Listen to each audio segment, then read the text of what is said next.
Mojang's made some mistakes in the last couple of months that could be considered controversial, like the addition of chat reporting and also overpromising features released in the Wild update. However, next week they're doing something good. This is the removal of the username history API, and although they could have approached it in a slightly different way to appease everyone, which I'll also cover, let's first make sure that if you don't even know what I'm talking about, for me to explain what the username history API is. If you go to sites like NameMC.com and type in your username, you can see any username that's been associated to your account. This is my account, and you can see that my old username used to be Bisson10. It's a username I made when I was 10, and I eventually changed it to Cosmo, his Dream's username history, and even George Not Found's username history. This probably doesn't seem super bad and actually pretty cool and useful, but as with most things on the internet, this is a double-edged sword. Not everybody has a situation like mine, meaning my old username isn't my real name, nor can it be associated to my real name. However, if someone was young and they created their account with their real name, which is a surprisingly common occurrence, but eventually changed it when starting to go on public servers, realizing that having a real name as a username is probably not a good idea.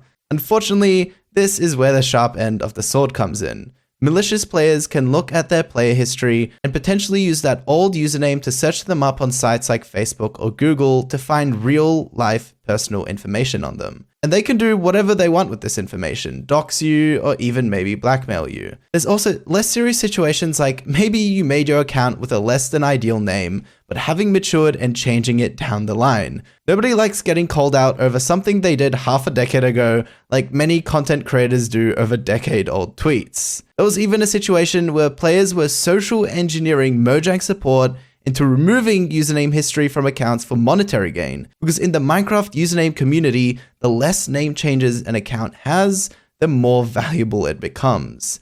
It's unfortunate that sites like NameMC are gonna die unless they save all their data and keep showing it, though in a situation like that, I'm sure Mojang may just take them down with a cease or desist or something. Or Mojang could have created a solution like an opt-in or opt-out switch on the basis of whether you wanted your username history to be public, instead of just Thanos snapping the API out of existence. Unfortunately, Minecraft is played at such a scale where solutions like this sometimes don't make sense, especially with how much Minecraft has matured in the mainstream. Microsoft and Mojang are just trying to protect their game. This is a new style of video I'm trying. If you enjoy this video, leave some feedback in the comments.